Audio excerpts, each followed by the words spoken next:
사랑하는 가족과 나누는 대화. 왜 때로는 이렇게 어렵게 느껴질까요? 분명 서로 아끼고 이해하고 싶은 마음은 가득한데 어째서 우리는 자꾸 엇갈리고 벽에 부딪히는 걸까요? 혹시 우리가 같은 공간, 같은 언어를 쓰고 있지만 사실은 전혀 다른 세계를 살고 있는 건 아닐까요? 이 질문으로 오늘 이야기를 시작해볼까 합니다. 부모님과의 대화가 답답하거나 혹은 자녀와의 소통이 버겁다고 느끼신 적 있으신가요? 분명 서로를 사랑하기에 더 잘 지내고 싶은데 왜 우리는 서로의 진심을 오해하고 마는 걸까요? 단순히 성격 차이 때문일까요? 어쩌면 우리가 살아온 시대가, 사회가 만들어낸 거대한 물결 속에서 이런 간극이 생겨난 건 아닐까요? 오늘 우리는 단순한 가족 관계 문제를 넘어 세대 차이라는 거대한 흐름 속에서 대화가 단절되는 근본적인 이유를 함께 파헤쳐보고 그 해법을 찾아가는 여정을 떠나보려 합니다. 이 이야기를 끝까지 듣고 나면 오늘 저녁 사랑하는 가족과의 대화가 조금은 더 부드러워질 가능성을 발견하게 되실 겁니다. 자, 그럼 먼저 우리 주변에서 흔히 볼 수 있는 익숙한 단절의 순간부터 함께 들여다볼까요? 저녁 식탁 풍경을 한번 떠올려 보시죠. 한쪽에서는 신문이나 텔레비전 뉴스에 시선을 고정한 채 세상 돌아가는 이야기를 나누시려 하고, 다른 한쪽에서는 스마트폰이나 태블릿 화면 속 세상에 몰두하며 각자의 시간을 보내는 모습, 익숙하시죠? 서로 다른 매체를 통해 세상을 바라보는 만큼 대화의 맥락이 어긋나는 경험 해보셨을 겁니다. 가령 부모님 세대는 노력하면 뭐든지 이룰 수 있다, 꾸준함이 성공의 열쇠다라고 말씀하실 때가 많습니다. 힘든 시기를 겪어내며 생존과 성장을 최우선 가치로 여기며 살아오셨으니까요. 하지만 자녀 세대는 좋아하는 일을 하며 행복하게 성장하는 것을 더 중요하게 생각할 때가 많죠. 무작정 노력하기보다는 자신의 재능과 흥미를 탐색하고 의미 있는 경험을 통해 주체적인 삶을 살아가고 싶어하는 경향이 있습니다. 이런 가치관의 차이는 진로 선택이나 취업 문제에서도 고스란히 드러나곤 하죠. 부모님은 안정적인 직장과 보장된 미래를 강조하시지만 자녀들은 도전적인 스타트업이나 자유로운 프리랜서를 꿈꾸며 좋아하는 일에서 의미를 찾으려 합니다. 또 정보를 얻는 방식만 봐도 그렇습니다. 부모님 세대가 TV 뉴스나 신문을 통해 세상 돌아가는 소식을 접했다면 자녀 세대는 유튜브나 소셜미디어를 통해 훨씬 빠르고 다각적인 정보를 습득하죠. 이런 차이가 쌓이고 쌓여 결국 같은 단어를 사용해도 서로 다른 의미로 받아들이게 되는 건 아닐까요? 왜 그럴까요? 우리는 왜 서로 다른 가치와 시선으로 세상을 바라보게 되었을까요? 이 모든 익숙한 단절의 모습 속에는 우리가 미처 깨닫지 못했던 더 깊은 이유가 숨어 있을 겁니다. 네, 맞습니다. 같은 단어를 사용해도 서로 다른 의미로 받아들이는 건 어쩌면 우리가 각기 다른 시대를 살아왔기 때문 아닐까요? 단순히 개인의 성격 문제가 아니라 우리가 발딛고 선 시대적 배경과 사회적 환경이 우리의 가치관과 사고방식을 형성했기 때문이죠. 이 세대 차이는 개인의 성격을 넘어 우리를 둘러싼 거대한 역사와 사회가 만들어낸 익숙한 단절의 모습이라는 겁니다. 우리가 왜 서로 다른 가치와 시선으로 세상을 바라보게 되었는지 그 근본적인 이유를 시대의 흐름 속에서 한번 찾아볼까요? 먼저 베이비붐 세대를 떠올려 보세요. 전후의 폐허 속에서 모든 것을 새로이 일으켜 세워야 했던 그 시절, 생존은 가장 절박한 과제였을 겁니다. 개인의 안위보다는 가족과 공동체의 안녕이 우선이었고 허리띠를 졸라매고 땀 흘려 일하며 국가 경제 성장의 기적을 이뤄냈죠. 고도 성장기라는 시대적 배경은 그들에게 노력하면 뭐든지 이룰 수 있다는 강한 신념과 희생과 인내의 가치를 심어주었습니다. 마치 척박한 땅을 개간해 비옥한 토지로 만든 개척자들처럼 그들의 삶은 곧 오늘의 대한민국을 지탱하는 단단한 주춧돌이 되어주었습니다. 그 다음은 X세대입니다. 이들은 베이비붐 세대가 일궈낸 풍요 속에서 성장하며 이전 세대와는 다른 새로운 가치를 추구하기 시작했죠. 삐삐와 컴퓨터 통신을 통해 디지털 세상의 문을 처음 열었고 대중문화의 황금기를 만끽하며 개성이라는 단어를 삶 속에 깊이 새겼습니다. IMF 외환위기라는 국가적 시련을 겪으면서도 개인의 자유와 다양성을 존중하는 시각을 키워나갔습니다. 윗세대의 희생을 보았지만 동시에 자신만의 삶을 개척하려는 욕구도 강했기에 어쩌면 가장 큰 변화의 물결 속에서 균형을 찾아야 했던 세대라고도 할 수 있겠습니다. 그리고 지금의 MZ세대, 즉 밀레니얼 세대와 Z세대를 살펴볼까요? 이들은 태어날 때부터 스마트폰과 함께 자란 디지털 네이티브 세대입니다. 정보의 홍수 속에서 성장하며 궁금한 것은 무엇이든 즉시 찾아보고 자신의 의견을 거침없이 표현하는 데 익숙하죠. 전 세계와 실시간으로 연결된 세상에서 개인의 가치와 다양성을 최우선으로 여기며 불합리에 대해서는 목소리를 내고 사회적 가치와 공정에 민감하게 반응합니다. 팬데믹과 같은 전례 없는 위기를 겪으며 미래의 불확실성에 더욱 민감하고 안정보다는 경험과 의미를 추구하는 경향이 강해졌습니다. 생각해보면 그렇죠.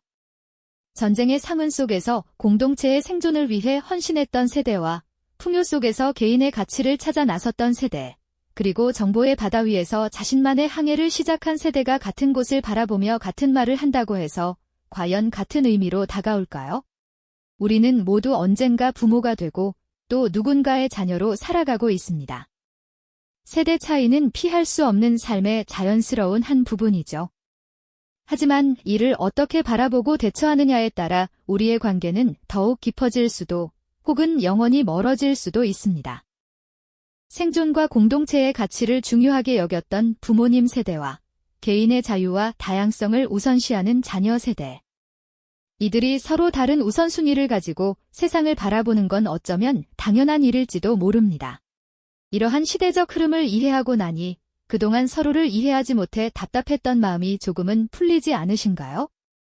단순히 고집이 세다, 요즘 애들은 이해할 수 없다고 치부했던 단절의 벽이 사실은 각자의 삶의 터전에서 자연스럽게 형성된 가치관의 차이였다는 것을 깨닫게 되죠. 이처럼 서로 다른 삶의 언어를 가지고 있기에 같은 단어를 사용해도 서로에게는 우번역이 필요한 순간들이 생겨나는 겁니다. 이처럼 서로 다른 삶의 언어를 가지고 있기에 같은 단어를 사용해도 서로에게는 우번역이 필요한 순간들이 생겨나는 겁니다.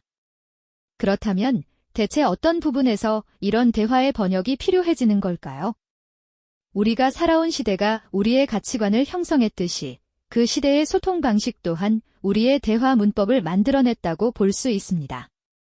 각 세대가 선호하는 대화 방식, 정보를 전달하는 방식, 그리고 심지어 감정을 표현하는 방식까지 생각보다 훨씬 더 큰 차이를 보인다는 점을 간과해서는 안 될 겁니다. 한번 떠올려 볼까요?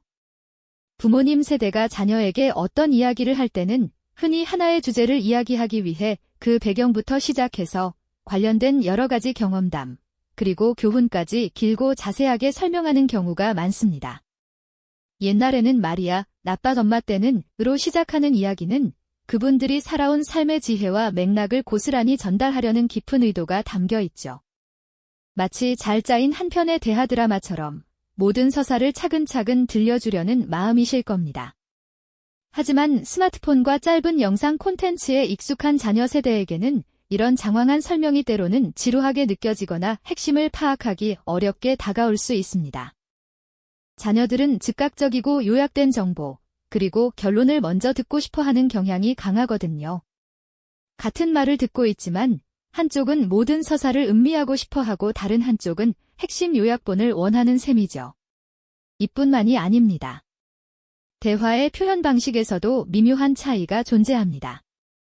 부모님 세대는 때때로 직접적이고 단도직입적인 표현을 사용하시곤 합니다. 이게 옳다, 저건 틀렸다와 같이 명확하게 자신의 의견을 피력하는 경우가 많죠. 이는 그분들이 살아온 시대가 강한 리더십과 명확한 지시를 중요하게 여겼던 사회 분위기와 무관하지 않을 겁니다. 반면 자녀 세대는 좀 더 간접적이고 상대방의 의견을 존중하며 수평적인 대화를 선호하는 경향이 있습니다. 그럴 수도 있겠네요. 제 생각은 조금 달라요. 과 같이 유연하고 완곡한 표현을 사용하며 때로는 이모티콘이나 줄임말을 통해 감정이나 의도를 전달하기도 합니다. 부모님은 자녀가 핵심을 돌려 말한다고 느끼고 자녀는 부모님이 너무 권위적이라고 느끼는 순간이 바로 여기서 생겨나는 거죠. 감정 표현 방식 역시 마찬가지입니다. 우리 부모님 세대는 감정을 겉으로 드러내는 것에 익숙하지 않은 경우가 많았습니다. 힘든 일이 있어도 묵묵히 견디거나 가족을 향한 사랑도 말보다는 행동으로 보여주는 것이 미덕이라고 생각하셨던 거죠. 그래서 사랑한다는 말 한마디보다 묵묵히 끓여주신 따뜻한 국 한 그릇에 더 큰 진심이 담겨 있다고 여기시곤 합니다. 하지만 자녀 세대는 감정을 솔직하고 즉각적으로 표현하는 데 익숙합니다. 기쁘면 기쁘다고 말하고 슬프면 슬프다고 이야기하며 이모티콘이나 SNS를 통해 자신의 감정을 적극적으로 공유하죠. 이런 차이 때문에 부모님은 자녀가 너무 감정적이라고 생각하고 자녀는 부모님이 자신의 감정을 알아주지 않는다고 오해하는 상황이 벌어지기도 합니다. 서로의 마음을 읽는 감정의 언어가 다른 셈이죠. 결국 우리는 같은 공간에서 같은 단어를 사용하며 대화하고 있다고 생각하지만 실제로는 서로 다른 대화 문법과 소통의 규칙을 가지고 있는 겁니다. 한쪽은 길고 풍부한 서사를 기대하며 다른 한쪽은 짧고 명확한 요약을 원하죠. 한쪽은 직접적인 표현에서 신뢰를 찾고 다른 한쪽은 유연하고 존중하는 태도에서 편안함을 느낍니다. 이처럼 서로의 대화 방식에 대한 이해 없이 각자의 방식대로만 이야기한다면 마치 벽에 대고 이야기하는 것처럼 느껴질 때가 많을 수밖에 없습니다. 내 말은 제대로 전달되지 않는 것 같고 상대방의 말은 도무지 이해가 되지 않는 답답함이 밀려오는 거죠. 어쩌면 우리는 서로 다른 운영체제를 가진 컴퓨터처럼 같은 정보를 주고받으려 해도 호환이 필요한 순간들을 수없이 마주하고 있는 건 아닐까요? 이러한 오해와 단절의 메커니즘을 깨닫는 것만으로도 우리는 이미 소통의 다리를 놓기 위한 첫걸음을 내디딘 것이라고 볼 수 있을 겁니다. 우리는 서로 다른 운영체제를 가진 컴퓨터처럼 같은 정보를 주고받으려 해도 호환이 필요한 순간들을 수없이 마주하고 있는 건 아닐까요? 이러한 오해와 단절의 메커니즘을 깨닫는 것만으로도 우리는 이미 소통의 다리를 놓기 위한 첫걸음을 내디딘 것이라고 볼 수 있을 겁니다. 이제는 그 깨달음을 바탕으로 서로의 다름을 연결하는 지혜의 다리를 적극적으로 놓아볼 시간입니다. 먼저 상대방의 말 속에 담긴 진정한 마음을 헤아리려는 노력이 필요합니다. 부모님이 요즘 애들은 왜 그렇게 돈을 쉽게 쓰는 거니? 라고 말씀하실 때 단순히 소비 습관을 지적하는 것이 아니라 불안정한 경제 상황 속에서 자녀의 미래를 걱정하는 깊은 마음이 숨어 있을 수 있죠. 반대로 자녀가 부모님은 제 생각은 하나도 안 들으세요. 라고 서운함을 토로할 때 그 안에는 자신의 의견이 존중받고 싶다는 간절한 바람이 담겨 있을지도 모릅니다.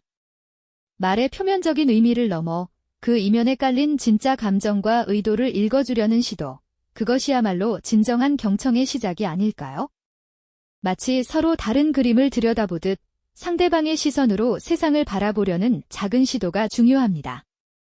다음으로는 내가 살아온 시대와 상대방이 살아온 시대를 이해하려는 역지사지의 마음이 필요합니다.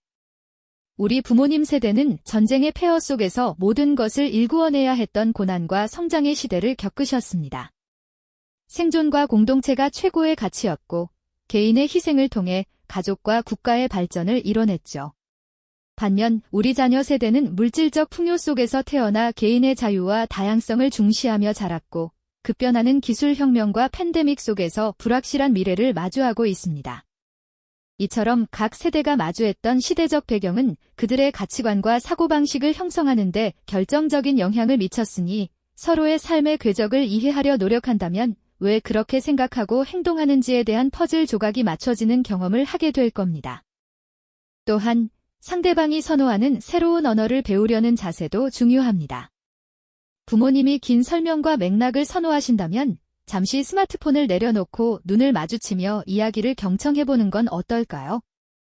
자녀가 짧은 줄임말이나 이모티콘으로 감정을 표현한다면 그 의미를 물어보고 때로는 함께 사용해보는 유연함을 보여주는 것도 좋은 방법이 될 겁니다. 나 때는 마리아라는 과거의 방식 대신 요즘은 그렇구나라는 열린 마음으로 상대의 언어를 익히는 시도 자체가 소통의 물꼬를 트는 중요한 열쇠가 될 수 있습니다. 마치 외국어를 배우듯 서로의 대화 문법을 익숙하게 만들어가는 과정이 필요하다는 이야기죠. 결국 가장 강력한 소통의 다리는 함께하는 시간 속에서 만들어집니다. 부모님이 즐겨보시는 TV 프로그램을 함께 시청하며 그 시절의 추억을 이야기꽃처럼 피우거나 혹은 자녀가 요즘 빠져있는 게임의 룰을 직접 배워 함께 즐겨보는 건 어떨까요? 거창한 계획이 아니어도 좋습니다. 함께 요리를 하거나 가볍게 산책을 하거나 심지어는 조용히 같은 공간에서 각자의 책을 읽는 것만으로도 충분합니다. 서로의 관심사를 공유하고 새로운 경험을 함께 만들어가면서 자연스럽게 대화의 접점을 찾고 마음의 거리를 좁힐 수 있을 겁니다. 이러한 공유된 경험은 단순한 대화를 넘어 깊은 유대감을 형성하는 든든한 기반이 되어줄 테니까요. 세대 차이는 결코 단절을 의미하지 않습니다. 오히려 서로 다른 두 세계를 이어주는 흥미로운 다리와 같다고 볼 수 있습니다. 이 다리를 건너는 일은 어느 한쪽의 일방적인 희생이나 양보가 아니라 서로의 다름을 기꺼이 존중하고 그 안에서 새로운 의미와 가치를 발견하는 멋진 여정이 될 겁니다. 결국 사랑하는 가족과의 진정한 소통은 서로의 세상을 깊이 이해하고 배우려 하는 작은 노력에서 시작된다는 것을 깨닫게 됩니다. 그 깨달음이 우리 관계에 따뜻한 감동과 깊은 공감을 선사하며 오늘 저녁 가족과의 대화를 조금 더 특별하게 만들 강한 동기를 부여해 줄 것입니다. 우리는 모두 언젠가 부모가 되고 또 누군가의 자녀로 살아가고 있습니다. 세대 차이는 피할 수 없는 삶의 자연스러운 한 부분이죠. 하지만 이를 어떻게 바라보고 대처하느냐에 따라 우리의 관계는 더욱 깊어질 수도 혹은 영원히 멀어질 수도 있습니다. 오늘 우리가 함께 이야기 나눈 지혜의 다리는 비단 가족 관계에만 해당되는 것이 아닙니다. 우리 사회 곳곳에 존재하는 다양한 갈등과 벽을 허물고 서로를 연결하는 데 아주 중요한 열쇠가 되어줄 것입니다. 오늘 저녁 사랑하는 가족에게 먼저 따뜻한 마음으로 다가가 보세요. 어쩌면 그 작은 시도와 대화가 당신의 세상을 지금보다 훨씬 더 넓고 풍요롭게 만들어줄지도 모릅니다. 이 영상이 도움이 되셨다면 좋아요와 구독 부탁드립니다. 여러분의 응원이 제게 큰 힘이 됩니다. 다음 영상에서도 더 유용한 정보를 공유하겠습니다. 감사합니다.